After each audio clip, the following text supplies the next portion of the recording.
Mpenzi mtazamaji na mfuatiliaji wa Upendo TV, ni matumaini yangu ya kwamba ujambo wakati na tunapatikana nchini Marekani kwenye jimbo la Ohio, Syria hapo. Na leo bana tumefika katika state moja wapo ambapo tuna dada ambaye tunataka kutuambia, lakini pia kabla yote aweze kutambulisha kumbuka ya kwamba hii ni Upendo TV bana, tunakuletea matukio yote ambayo yanapitika katika nchi ya Marekani bila kuchelewa. Moja kwa moja tunakwenda kuuza habari yako. Okay, na nataka tukufahamu maana ulimwengu unatufuatilia sasa, na unaitwa nani kwa majina? Naitwa Rosa. Okay, leo tumekuwa umefika sehemu hii. Kwanza kitu kinachotokea leo hapa ni wapi? Hapa ni Cleveland, Ohio. Tumepata msiba, mwalimu wetu ametuacha. Anaitwa kwa jina la Sokolo, na leo tunakwenda kumwaga. Pole sana kwa majonzi, pole sana kwa masikitiko makubwa. Na bila shaka nafikiri kwamba mtuambie kwamba mpata msiba mwalimu aitwaye Sokolo. Pia tunaona umati wa watu kama watu wadogo zaidi. Kipi kinatokea kwa watu wadogo siku leo? Nadhani ni kwa sababu watu wengi wako kwenye makazi na leo ni Friday.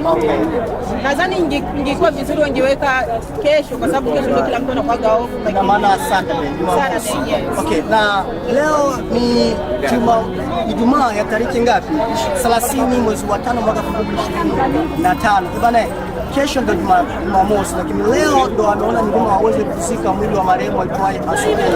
Moja kwa moja, kilichopelekea marehemu Sokolo, maana tunajua kwamba kila nafsi itaonja mauti, lakini tunakuwa na mwelekeo mojawapo. Unaweza kutuambia kitu kama tulivyosikia? Tulikuwa kanisani tukasikia kwamba alikuwa anasumbuliwa na kichwa kuuma sana, kichwa kilikuwa namsumbua sana, na ndio kilimpelekea kafariki.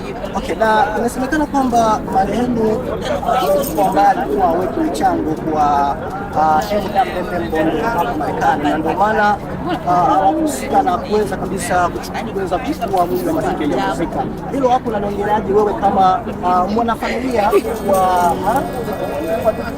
marehemu? Nimesikia kabisa ya kwamba alikuwa anaweka mchango, lakini mimi niliona kwamba ni kwa sababu bado alikuwa hakuwa anajuana na watu wengi, kwa hiyo ndio ilipelekea hakuwa anajua aanzie wapi na aishie wapi. Kumbe alikuwa ni mpya. Kwa hiyo aliingia hapo tariki ngapi na mwezi ngapi? Ni mwaka huu, mwezi ndio fahamu. Kwa hiyo ni mtu mpya, alikuwa afahamika, ndio maana alikuwa aweki mchango. Alikuwa afahamiki na tuseme na hiyo kundi ya Kibondo, alikuwa anafahamika sana kwa Kibondo, ndio maana kanisa lijamulia. Kwa hiyo wale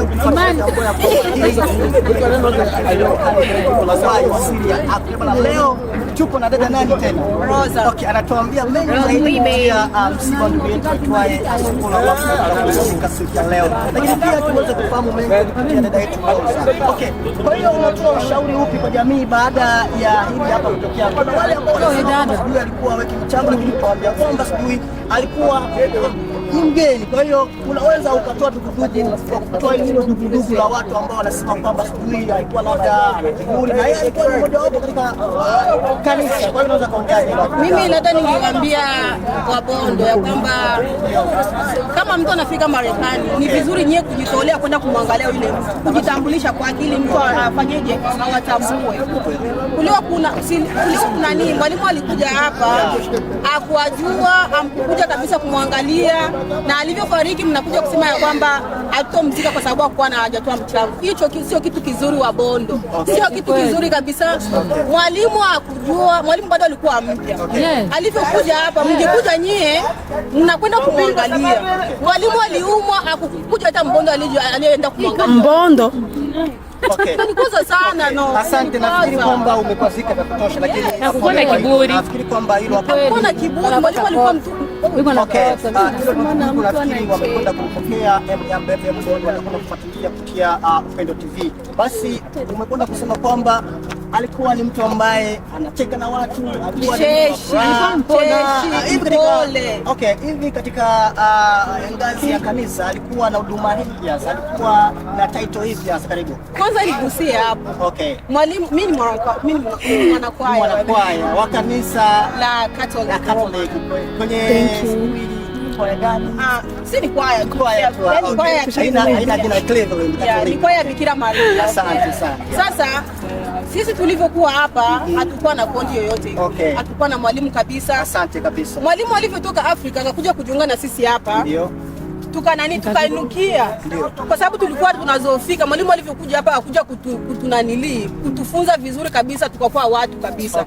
Mwalimu alivyokuja gesi tulivyoinukia yaani tuseme kufuatana na kipaji alichonacho, wakapitia kumweka ya kwamba atakuwa mwalimu, atatufunza zaidi kwa sababu alikuwa na vipaji vingi.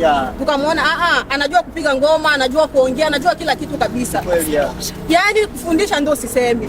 Sasa ndio akakuja wakamwambia aseme kwa gisi ana vipaji vingi, atawekwa basi wapi? Kwenye walimu.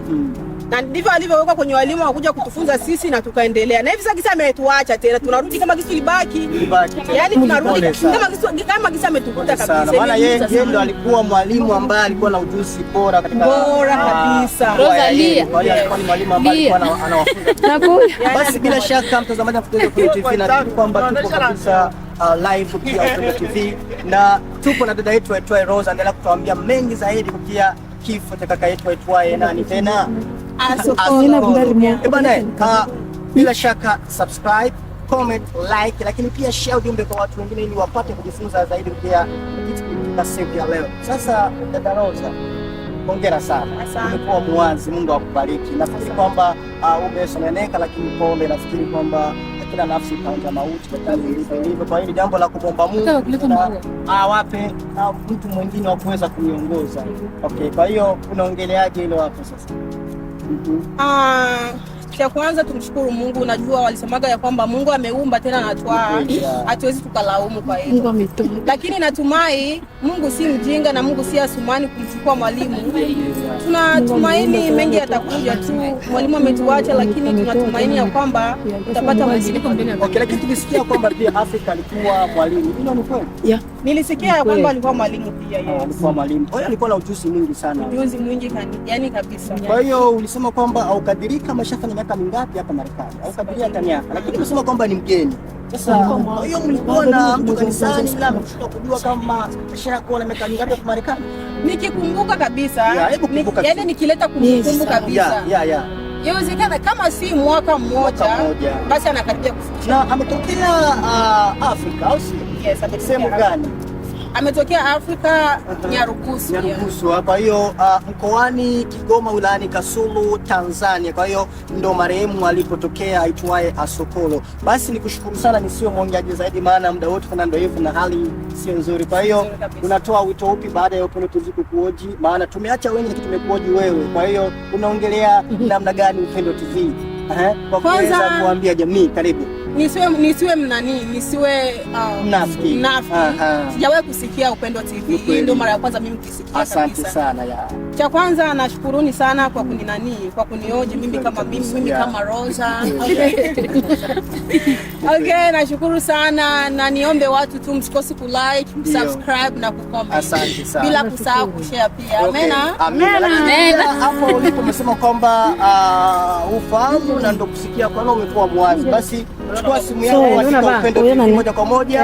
Alafu haya moja tutakwenda kuyakuta baadaye, tutakwenda kuyakuta na uweze kabisa kusikia kile ambacho tulikuwa tunakiongea.